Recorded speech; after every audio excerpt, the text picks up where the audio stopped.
Good morning, everyone, and welcome to UHY's webinar on best practices for growing a business to effectively manage or exit. Cam and I have a few slides we plan on going through today, and we'll kick it off right now.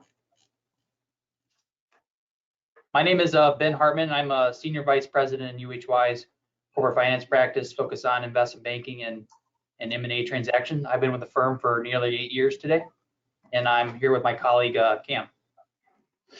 Everyone, my name is Kurzeja. I'm a manager with the financial due diligence team, primarily assisting clients with the purchase and divestiture of a myriad of real property and business assets, primarily within the industrial space, but also with an array exposure to, again, materials, industrials, communication services, energies, and the like. Looking forward to having a pretty great discussion today, and hopefully we have a pretty collaborative Q&A at the end, but appreciate everyone for joining and looking forward to having a good discussion. Thanks, Cam. All right, so just a brief introduction on UHY. We are a middle market CPA firm focused on privately held, closely held, family entrepreneur-run businesses. We have offices across the U.S. We're headquartered here in the Detroit area with 5 offices in the state of Michigan. We have over 1,000 employees in various practice areas within UHY. Today we're going to focus on our corporate finance, due diligence, investment banking services, but we offer audit, tax, valuation, consulting.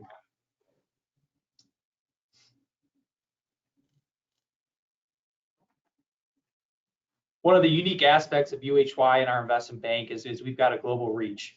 We're able to serve clients who may have some cross-border complexities or working with buyers in international with our offices across 95 and growing countries across the world. We routinely collaborate with our CF partners on deals in the market in various regions, and have found that to be a very helpful and a nice feather in our cap when talking to buyers and prospective deals. In the last 2 years, 2-3 years, we've worked with a various clients and buyers, some in Israel, Iceland, Italy, just as some examples.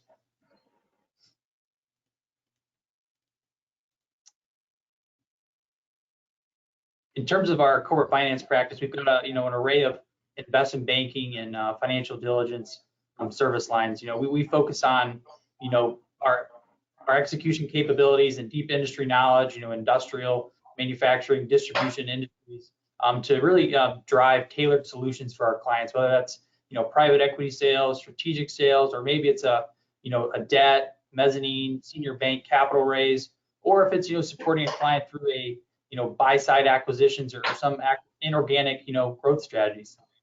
On the transaction services side or financial diligence, Cam and his team support sell side clients as well as buy side clients on quality of earnings, quality of net assets, tax due diligence. Really, the goal there is maximizing returns and minimizing your risks throughout every stage of a deal. And then lastly, we do have some financial and post M&A advisory services, whether that's a strategic assessment, evaluation, fairness opinions, as well as some financial modeling aspects as well. In the top right, you'll see some of our representative clients and relationships we have in the market. We routinely go against large public buyers as well as sophisticated private equity groups in our transactions. And a lot of these are an example of some of those large public or private equity buyers that we've gone against. And and also in the bottom right hand corner, we've been fortunate enough to be recognized by the M&A community and organizations for our efforts, whether it's a deal or our team or individual members throughout the M&A community.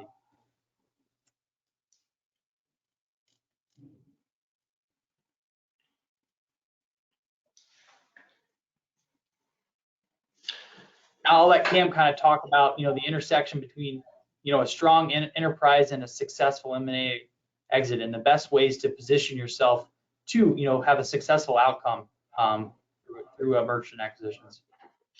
Thanks, Ben. So I think the first thing we kind of want to, before we jump into the slide and go through, I guess, some of the finer points, I know we've discussed setting yourself up, kind of talking through UHY and kind of the broad offerings through primarily a mergers and acquisition lens. I think the salient thing to remember before even getting into this is things that we discussed throughout this webinar is regardless of whether you're getting ready for a M&A exit or not, like there is a very strong intersection between what sets you up to be a prodigious enterprise and ultimately what helps you through an M&A sale. And so that kind of starts and stops with even the industry in which you operate in. So like from the manufacturing perspective or an industrial space, something that we've seen very strong growth or kind of secular tailwinds, call it, has been in perhaps last mile logistics, right? Like that's one that's extremely hot, especially with kind of some of the pandemic related trends in e-commerce. And so people within industrials and the distribution side specifically have profited tremendously. So some of those value drivers, obviously outside of the control of kind of where you operate, but to a certain extent can set you up for a very strong M&A exit on that side, whether that's a higher multiple, more bidders, just more activity, so on and so forth. But again, kind of thinking through that, some of the other items that are very attractive for M&A exits could be things like diverse customer and vendor bases, right? So when investors come in, it's not like they're buying perhaps one customer, they source their commodities, whether that's resins or other sorts of items from a diverse array of vendors. And then, the other typical ones, predictable, stable cash flows that you can point to from a historical period perspective. We'll get into that a little bit more on the kind of financial, operational, legal side of things. But moving down into, before we get into some of those pieces, what we've seen on even the diligence side that have really kind of been a standout difference from a value driving perspective outside of the numbers, which is obviously where, again, things start and stop, are the qualitative, the corporate governance, the strong management teams, the competitive advantage and market positions. The reasoning for that is, especially if you get into, and Ben will talk about this a little bit later, kind of the different buyers, whether it's somebody already within the space or more of a financial buyer or private equity buyer, they don't want to kind of come in, or at least for most of the time, depends on the partner. It's very important for them to kind of come in and already have boots on the ground, cohesive management teams, actions in place, so that they're kind of spending time working with you, implementing value add strategies, rather than putting in new CFOs or putting in new COOs, things like that. So having cohesive, well-rounded management teams that are on the same page is extremely valuable and simple. And again, that's even if you're getting ready to sell or not. Like that could just be running the business on a day-to-day basis. But those are some of the value drivers and things that we've picked up over time that whether financial or strategic buyers very much so focus on. So that's kind of on the value driving side, specifically going to maybe some more of the examples now on the financial side of things, again, both from running a strong enterprise and managing the exit. Some of the things that we've came across that have really helped with speed to close, helping alleviate uncertainty around the financials is perhaps having an external CPA, review or audit your financials or even minimally compile them. Just having someone outside of your internal financial team kind of look at these financials. And even if you're not preparing for a sale, the benefit of that can truly be understanding where, accounting policies can be kind of shaped up, helping you get better reporting and ultimately better insight into your numbers, make better managerial decisions, or identify things that could be improved, right? So maybe you could lower labor hours on a particular task, or maybe something's not being capitalized appropriately, that again could give you a better depiction of what your actual normalized run rate earnings are. So that's kind of the outside benefits of just getting ready for an M&A exit. But if you switch over to that M&A side, it's very helpful when you have outside parties come in to know that some CPA or some external individual has took a look at these. It provides, again, that level of uncertainty or level of certainty. It's kind of as that famous adage goes, investors do not like uncertainty, as exhibited by what we're seeing in today's market, even this morning, kind of the Russia and Ukraine crisis. So it kind of ebbs and flows to the similar point of less uncertainty, the better, and just having that external partner take a look from a financial perspective can be very helpful, and we certainly know can be a big time saver.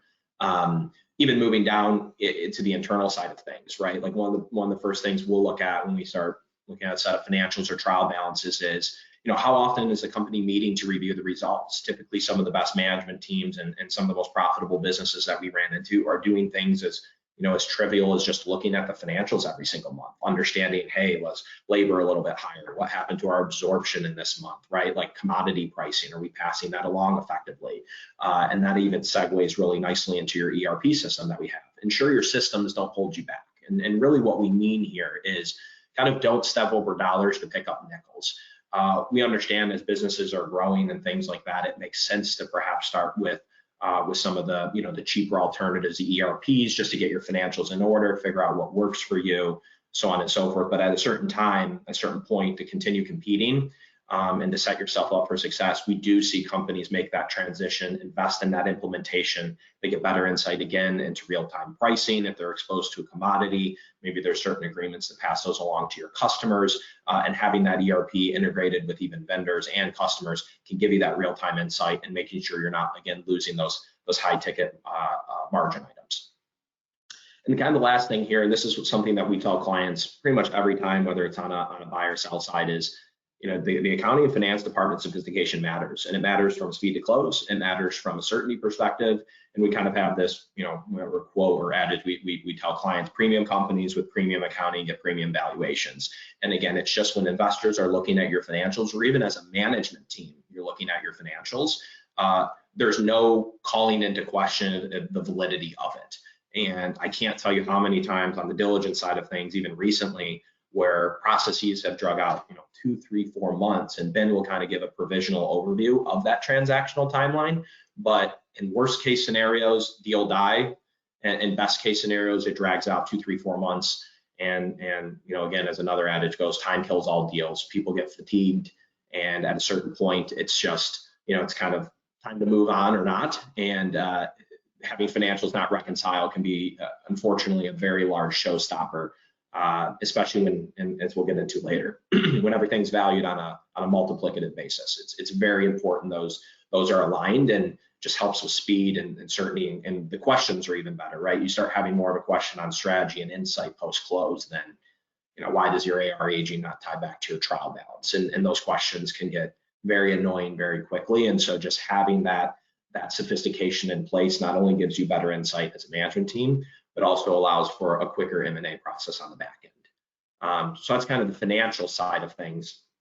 Moving down into one of the second value drivers that we see here, again, all tying back into that certainty that we discussed, are the operational and legal side. So do you have contracts with your customers, vendors, any sorts of other legal agreements? Are those in order? Are those signed? Again, the deal we just did recently in the manufacturing or kind of industrial side is there were absolutely no contracts with vendors. There were no contracts with customers. So at any point in time, those could ebb and flow or cease. They were very much fluid, call it. It also matters, again, on your business. If it's a consumer-facing business like Apple, less that text in the bottom that absolutely no one reads, you're not going to have a contract with your customer, right? So it depends on the business that you're dealing with. But typically, if you're, if it's B2B, selling, earlier in the supply chain to, to other OEMs, what have it, making sure that those agreements are in there, solidified, reviewed by a competent industrials attorney, things like that, putting those into your wheelhouse, again, help with the certainty, and are such basic things to do that can really drive, again, that value, speed to close, so on and so forth. Kind of the revenue and margin data that we have here that goes with how often you're reviewing your results, just to make sure you're understanding any real-time changes in the business. And then, are your operations first in class? We have several scenarios that we run into where management has, materially deferred certain CapEx items or IT infrastructure, and not only does that kind of set you back from an investment standpoint, it also, maybe indicates to a buyer that they might have to put in significant capital to keep the business running as is, or to take it to a next level, which is, sometimes viewed perhaps unfavorably. So it kind of works both ways, right? You invest in that technology, assuming it's the right place and time, you make that managerial decision. It can really help on the back end. And those are things that marry very well on both the transaction and running a business. Kind of the last thing to talk about here is the strategy side of things. So we see this all the time, right? Open up any earnings call on a 10K, and it's going to be the strategy of this company over the next 5 years is to double revenues and triple profits. It's like, that's fine to have in the back burner, like some sort of financial aspiration, but that's exactly what they are. Those are financial aspirations and goals. Those are not strategies. The strategy is the means of achieving that goal. And we see that it's a very subtle difference, but oftentimes, when we're speaking with management teams and we're helping businesses and consulting with them, it's very important that we delineate how we're going to actually get to the endpoint and not what that endpoint actually is. And again, that could be, hey, we want to dominate the Midwest market, for example. We want to make sure we have a lock hold on all the customers and vendors within the area, that could kind of be a strategy. And then obviously, if you've got that foothold on the Midwestern market, the financial results will follow. It's just important to delineate that because it's a clear path forward. And you kind of want to, the way we put it, you want to think like an artist, but act like an accountant. So you want the creativity of, a musician or an artist, someone who can really think outside the box, but you want the structure as the rigid as almost an accountant would have. So that process, that linear sequential process to get you to where you want to go can really add some value to the back end here.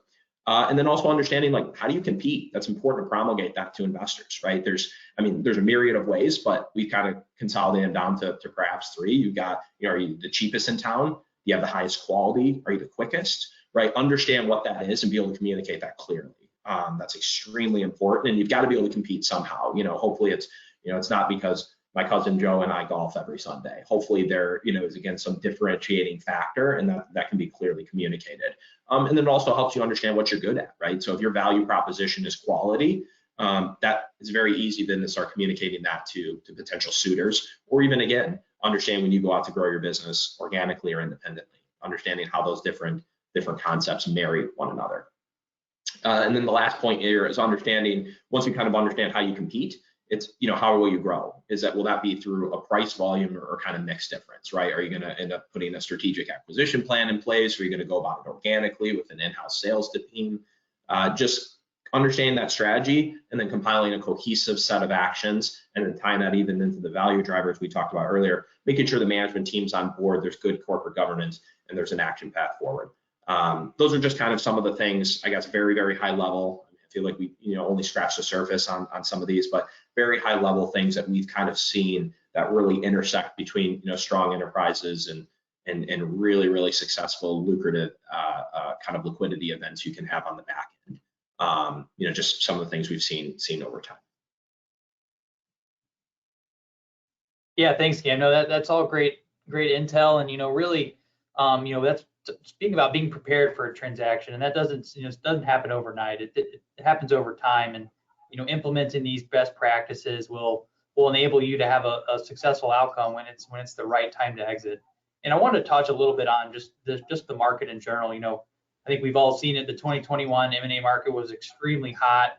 I think we set more records, over $6 trillion in deals with nearly 40,000 transactions across the globe. And some of the trends we saw were, whether it's strategic or private equity, they've got strong balance sheets, access to significant amounts of capital, whether it's through banking institutions or dry powder, and having that access enables them to when they find high quality targets, they're paying elevated multiples for those companies, and going through like the value drivers that Cam spoke about, having diverse customers, access to multiple diverse end markets, your product and manufacturing capabilities. We're seeing more of a focus on our companies investing in automation and digital technologies, somewhat to go against the labor constraints and supply chain disruptions we've seen in the as a result of the pandemic. And just from a buyer perspective, why are these activities occurring? Why are they paying elevated multiples? They're looking to expand their own companies and grow their product lines, or grow their customer bases, or grow their end markets. Becoming more bigger, diverse companies is what's driving a lot of this, and what we're continuing to see in today's market, and what we expect to continue into 2022 here. I think, Ben, to jump in there quickly, Ben brings up a great point of even what's going on in the market from a diligence side of things.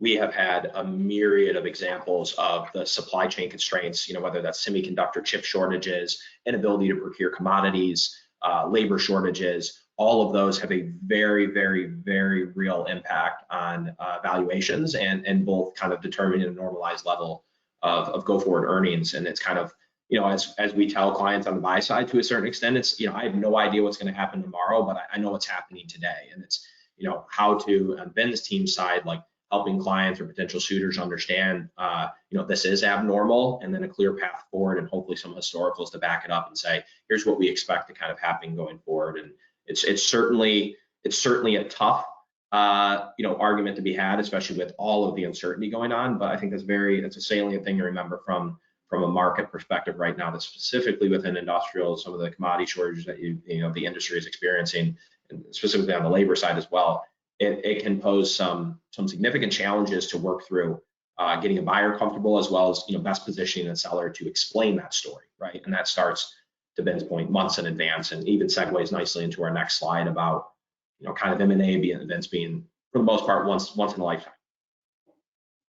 Yeah, and as we as Cam and we quantify, the historical results and understanding, some of those drivers, buyers are also looking at the future, and it's tough to predict. We don't have a crystal ball, but one of the things in the industrials, and particularly in the automotive space, we've seen a huge influx and noise around, the electric vehicle trend as compared to, traditional internal combustion engines, and how companies are positioned within that market is, becoming a huge, aspect of group's diligence. Is your company's products going away because they're, powertrain related, or are you well positioned? And we're seeing companies wanting to, pay and very attractively go after those companies. I think, recently announced this week was, Cummins acquisition, or, just find definitive agreements with Meritor. I think, that's a play for them to get into the EV market, as they're seeing, where Meritor's product lines are well positioned in the market compared to where,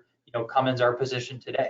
So and last year, just the number of SPACs between Rivian and such, and just the headlines we've seen from Ford and GM and the significant investments. We're not talking millions of dollars, we're talking billions and billions of dollars going into these, new plants to, position themselves in the next 3, 5, 10 years to be, EV leaders, and really, go after.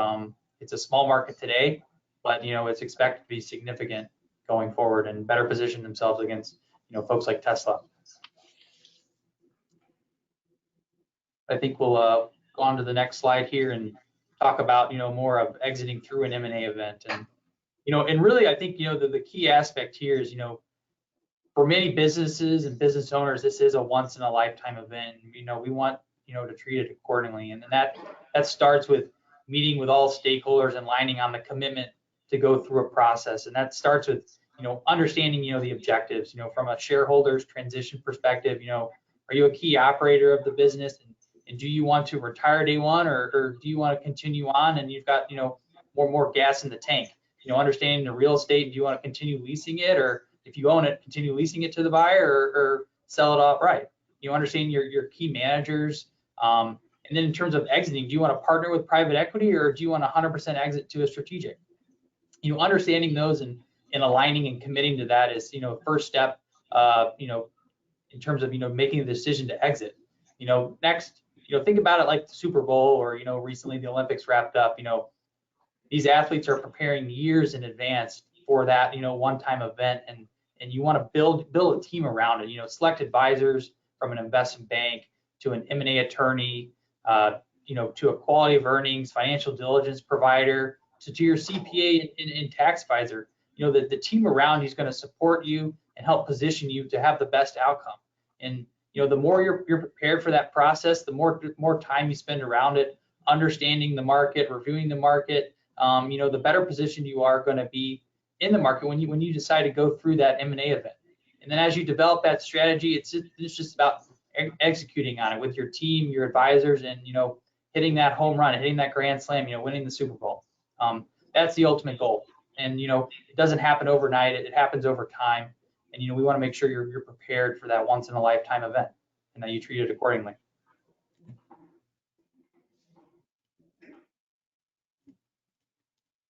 So these next couple slides, we're just going to go through, provisional transaction timeline.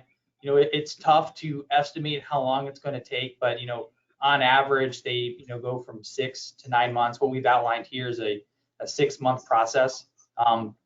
We've kind of broken it up into 3 different phases: phase 1, phase 2, phase 3. That's how we like to execute it. And each of those different phases have certain milestones, to measure, how the process is doing and against, what we expected. And as we think about that timeline, 6 to 9 months, and some can go 12 plus, it really comes down to kind of what we've talked about of, being prepared. The more prepared we are, the better the outcome we're going to have, and also, the quicker we can get it done. So the more diligence, engaging Cam and his team on the upfront of a process helps us complete a lot of that diligence that we know buyers are going to want to do on the back end. So the more we do it, in phase one versus phase three, better positions us. So we can, discover things and mitigate certain risks that we didn't otherwise know. So the next couple of slides, we'll go into each of these phases in more depth and, what are each of the tasks we're completing and, what we're looking for from buyers.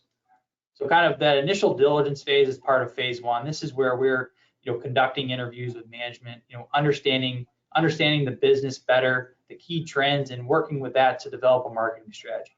As part of this process, we put together what we call a confidential information memorandum. It's basically a large company presentation where it has sections on, your operations, your customers, vendors, growth opportunities, investment highlights, as well as, financials, understanding your products, your manufacturing capabilities. Here's where we really want to do our diligence up front to optimize the company's position in the market. Highlight strengths, mitigate any potential weaknesses in this SIM. As part of this process as well, or this phase, we're developing a buyers list. That includes, private equity, family offices, as well as strategic buyers. We screen those with all of you, understand, their liquidity, if they have the ability to do a deal, do they meet the right size, does it make sense based on, prior acquisitions they've done, and then shareholders have the opportunity to review and, and understand who we're going to, and then ultimately approve that. As part of that process in SIM, we put together a one-page, we call a teaser or blind profile document, along with working with your M&A attorney on a non-disclosure agreement, confidentiality agreement. Those documents are what sent out to all the approved, prospective buyers. If they're interested based on that teaser, which is very high level, doesn't include the company's name, they sign the NDA and then they'll receive the SIM. But really the key part of diligence is understanding all the key positioning points so we can, position your company in the best light and drive the best value. So as part of phase one is our preliminary marketing phase. So this is where we're contacting all of the qualified buyers with that teaser and NDA. After they sign it, they're receiving a copy of the memorandum. As part of this process, we are requesting, initial bids or indications of interest due on a certain date. That indication of interest is a high level document that includes, a buyer's proposed value of range, whether this is a stock or asset deal, what's their intention for management, do they want to buy or lease the real estate, and then just understanding their diligence timeline and such. From there, we review the IOIs and select who we want to move forward with, who we want to meet. If we receive 20 IOIs, we typically only meet with 6 to 8, and those are typically the best 6 to 8 from a value perspective as well as terms of the deal that they're offering. So part of phase two here, the start of phase two is when we're inviting these groups that have submitted a bid, we've qualified, we understood their financial capability and their rationale for a deal, and this is really the interview phase, and this is the opportunity for management to showcase the operations and what you've built over the years and why this is going to be a tremendous investment for them. We prepare what we call a management presentation, which is largely based on the SIM. It's going to highlight any areas of we identified in that initial kind of marketing phase that buyers were keyed in on. We want to address those as well as any other things we want to consider as well. This is where we're conducting facility tours. There's just a level of interviewing from the seller perspective as well as the buyer. We want to make sure everybody's comfortable from there. Because part of this phase, we are at the end of it, we're requesting them to submit a letter of intent if there's continued interest. And a key aspect of that letter of intent is exclusivity, and we want to make sure everybody's on the same page with that. As part of this phase as well, we're opening up an online data room.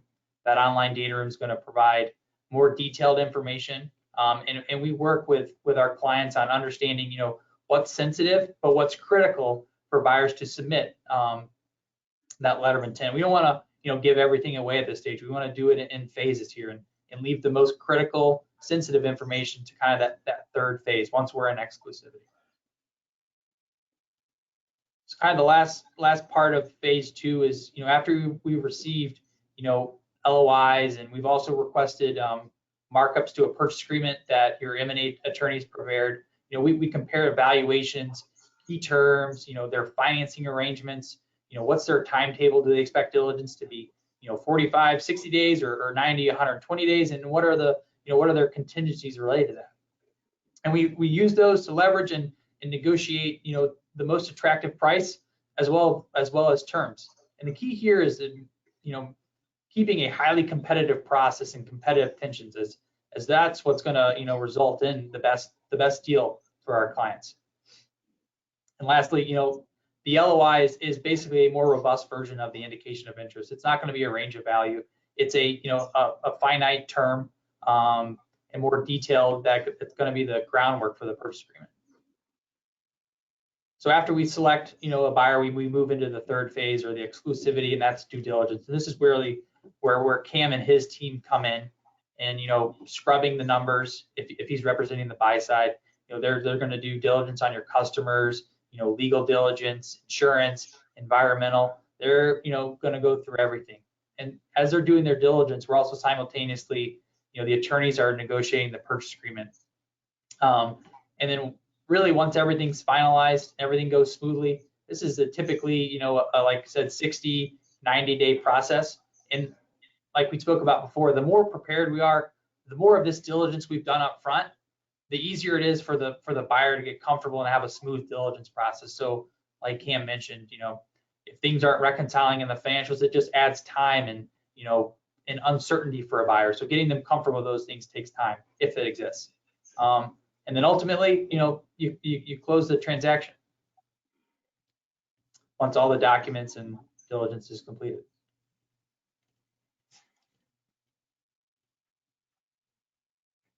This next slide is really a summary of the illustrative process and kind of how it flows over time. So in the top left-hand corner of the process summary, we think of it like a funnel. We contacted in this process, we contacted 280 private equity and strategic buyers. Out of that 280, 194 of them, or 70% of them, signed the NDA and received the SIM. From there, 32% of them, or 62, actually submitted an IOI. This was a highly competitive process. From there, we reviewed the terms and the values, and in the kind of to the right there, you can see the LOI versus IOI range. And this is what we call a football field or horizontal bar chart, and it's meant to it shows you what the value ranges were from each of the different buyers. And so really, we focused on the highest value as well as the best terms, and ones that our client was comfortable with, and selected. We ended up selecting 13 to meet with in this process for management presentations. Out of that 13, 11 of them ended up submitting a letter of intent.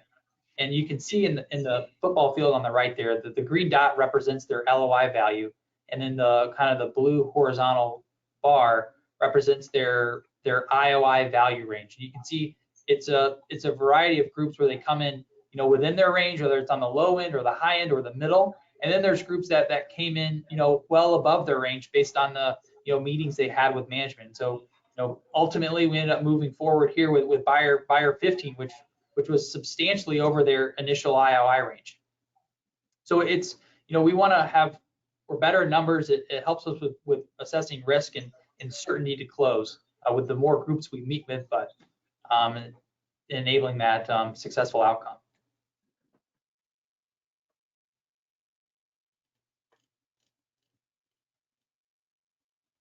All right, the next part is during the fun part, due diligence, and Cam will do a good job of explaining more of this process here, particularly on the financial side.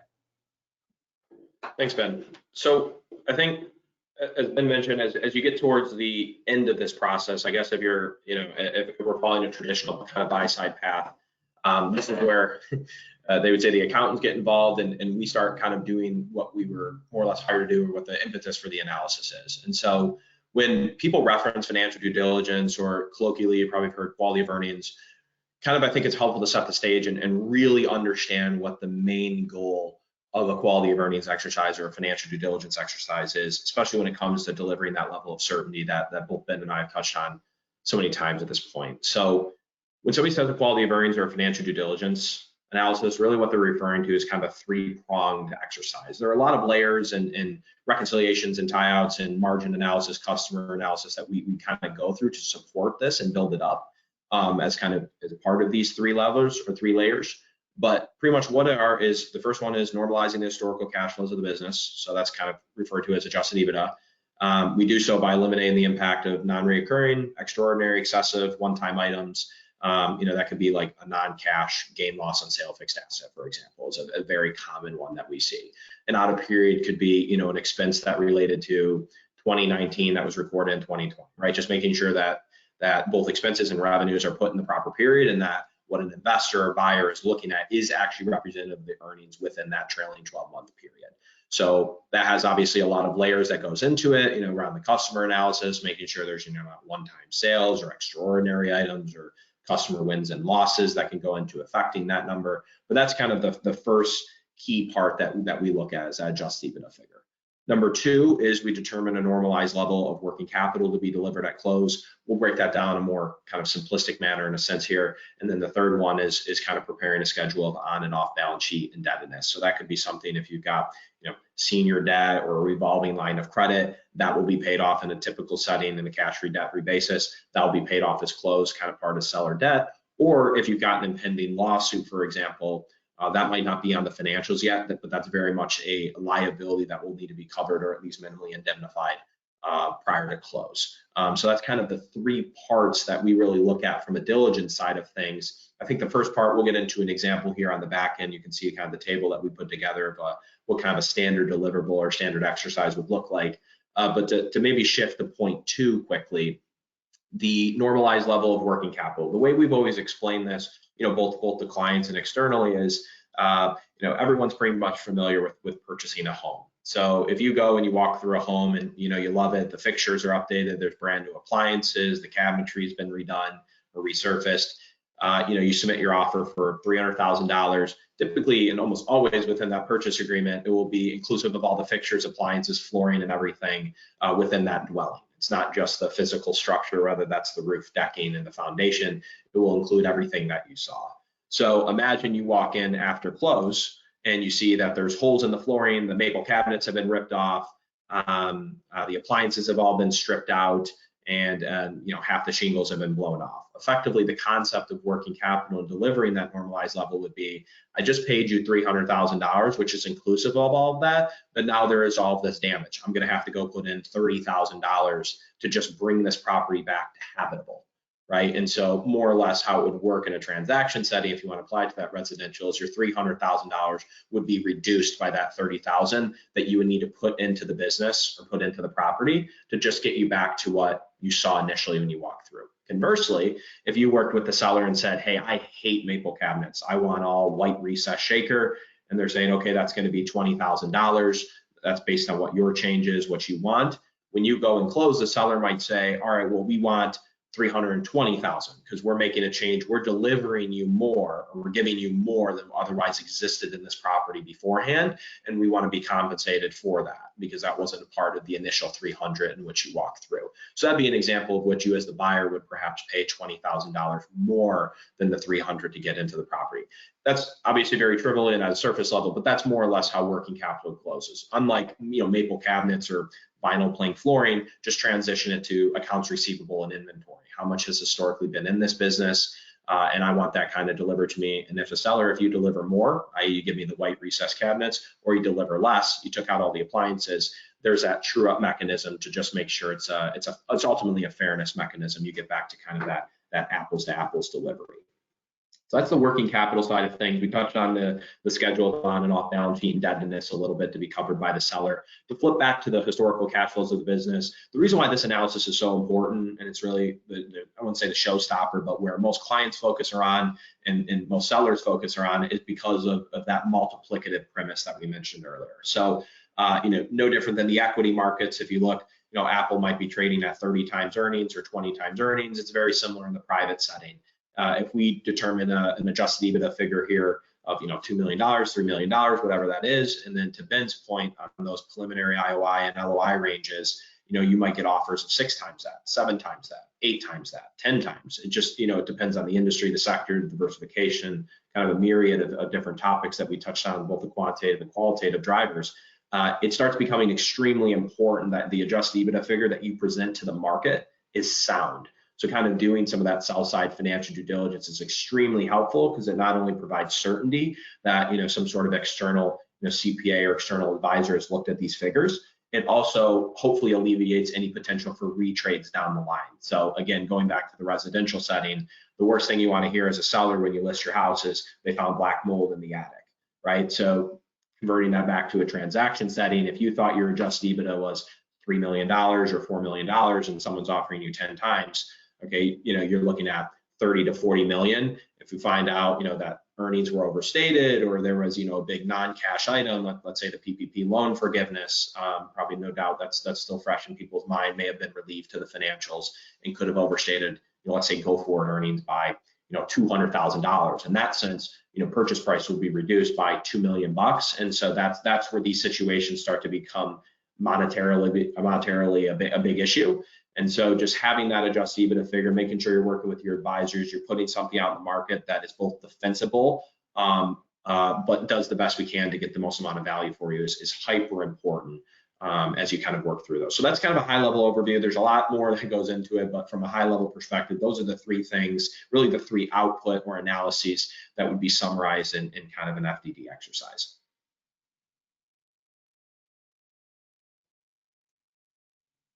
Thanks, Cam. Yep.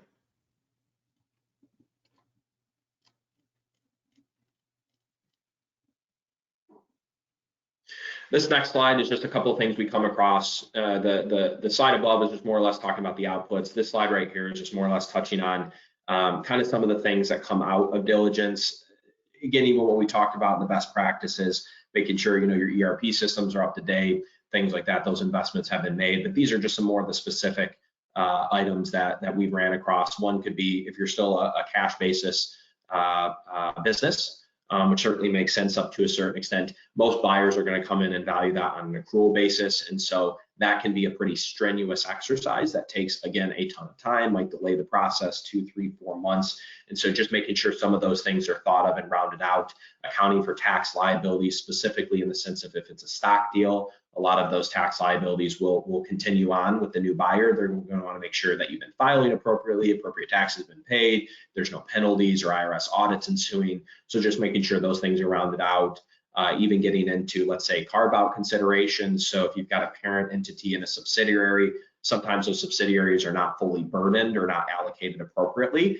If you've got, HR functions or managerial oversight, we'll want to make sure that that sub that's being sold is fully burdened and being delivered to the seller on an independent standalone basis. Delivered to the buyer on an independent standalone basis. And then we have other things as well. Unrecorded liabilities could be pension plans, contingent liabilities, surrounding warranties or lawsuits, so on and so forth. So those are just, again, a couple things that we see, make sure they're buttoned down, that you have, clear understandings or are able to promulgate that to a buyer or even to, other members of your team is important and helps for that speed to close. And then the bottom part here for the keys to ensuring smooth, making sure there's an appropriate data room set up, working with the advisor, making sure before something's put into that data room that, everyone knows what it is, we know how it gets back to the financial statements, and we know what story, is ultimately being told with that file. So just, again, cohesive, good corporate governance, good management insight, good collaboration with your advisor will lead to, again, that heightened speed to close.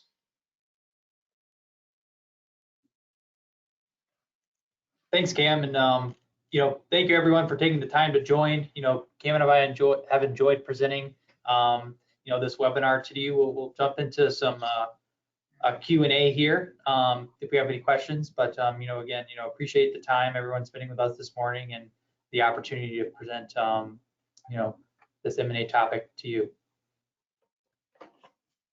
Let me just look at the questions here. So the deck and a replay of this will be available on the website. I believe we'll send out UHI will send out an email letting everyone know that the replay and deck is available for your access. All right, here's a question. Cam, I think this one's geared towards you.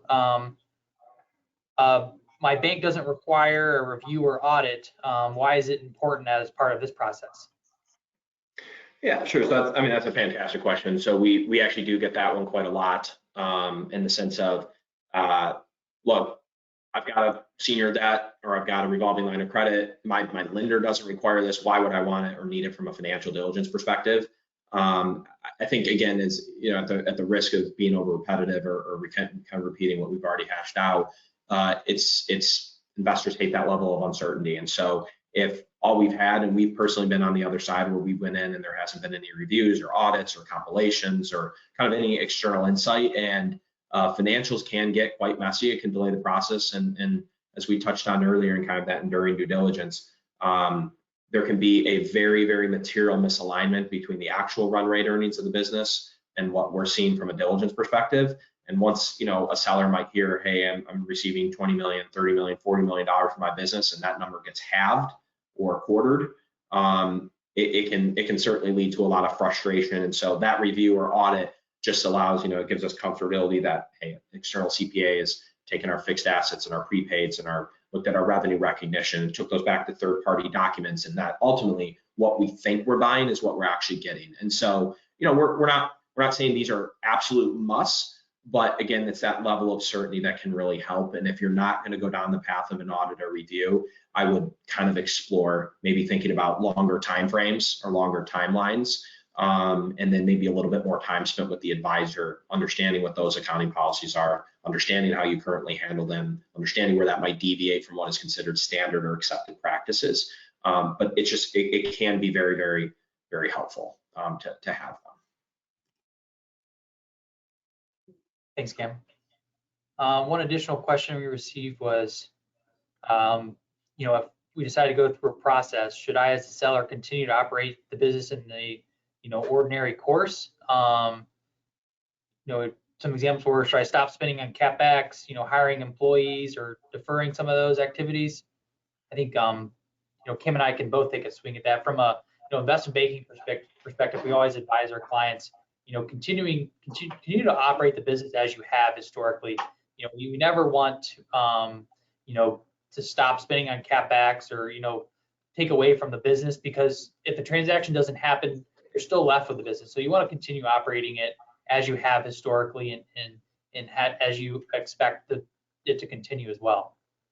I think from Cam's perspective earlier, if you're stopped spending on CapEx or you stop hiring employees or replacing employees, a diligence like Cam that goes through, they're going to identify those things, and it may come back as a purchase price reduction. So I think, continuing to operate in the ordinary course is, important for any seller.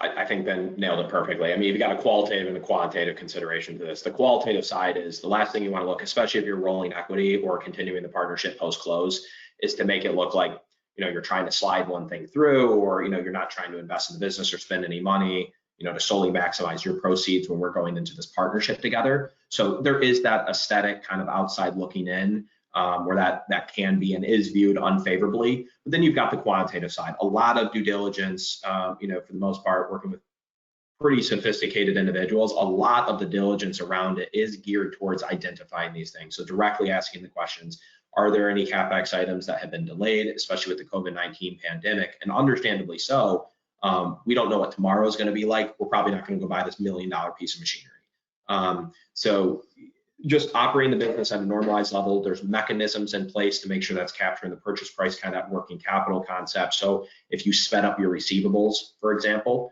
or I guess to tie back to the residential, you tried to off-sell your appliances on Facebook Marketplace and capture some proceeds, that true-up mechanism will be put in place to make sure that the buyer is inadequately compensated or kind of made whole at close. And then even past that, the CapEx, stop hiring. Again, when we look at a slew of personnel data, headcount data, average wage detail, we'll really be able to drive in and see, okay, specifically if something happened in the past 2, 3, or 4 months that is really extraordinary, abnormal, and most of the time it's going to be, well, in line with this transaction, didn't really see the need to hire someone, which obviously on a standalone basis, the company is running leaner than it otherwise would. And so that can result in an adjustment, which is again, that multiplicative impact of the dollars ultimately coming to you at close. So just operate the business as if you weren't selling, because in a worst case scenario, if the deal does fall apart, you certainly wouldn't want to put yourself in a position of high stress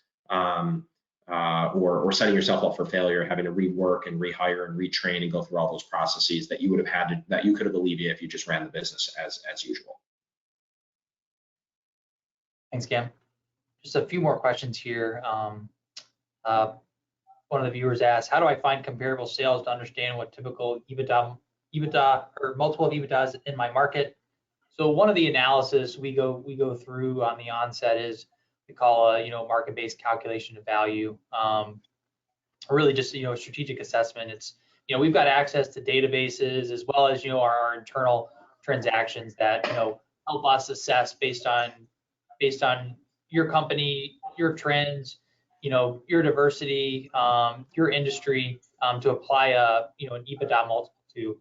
I think there may be high level multiples for a company in an industry, but really diving in and understanding some of those specific nuances help us refine a better gauge of what your company may ultimately trade at from an EBITDA multiple perspective. But we have resources available to us that help us assess the market, and EBITDA multiples have been currently and historically. One other question was, do you have checklists to help identify symbiotic buyers, businesses to acquire? Yes, we through those resources and databases we subscribe to, we can do research and identify companies based on certain criteria that clients identify that they're interested in acquiring, and come up with lists that the client can go through and identify which companies that they would be interested in looking at or targeting. And we use that same kind of methodology on the sell side as well to identify buyers of our clients looking to sell. And some of that's based on industry, company description, the size of the business.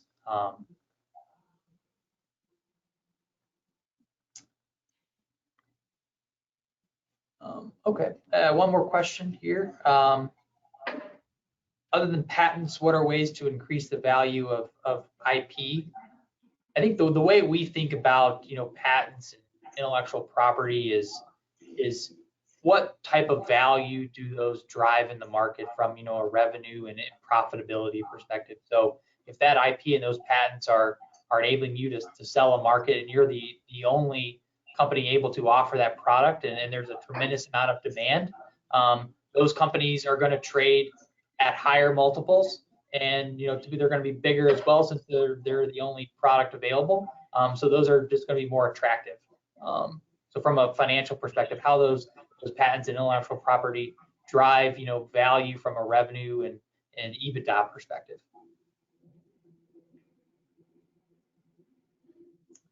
And that even ties into what we said earlier in the slide around the strategic, like how do you compete, right? And a great answer to that is we compete in a market that legitimately no one else can, or we sell a product that no one else can.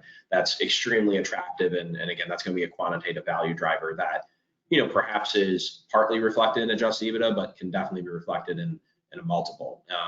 I'm way more likely, in theory, to pay for something that's rooted in contracts I only have access to. Legitimately, no one can step into the market without obviously being sued.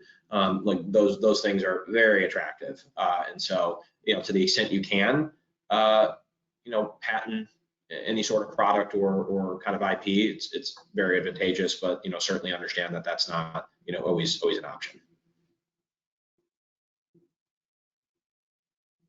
Well, I think that's all the questions we have today. Cam, thank you for taking time, and thank you everyone for attending today's webinar. We appreciate you listening to us and learning more about the M&A process. And as always, feel free to reach out to Cam or I or anyone, any representatives here at UHY. Thanks again, and enjoy the rest of your day. Thanks, guys.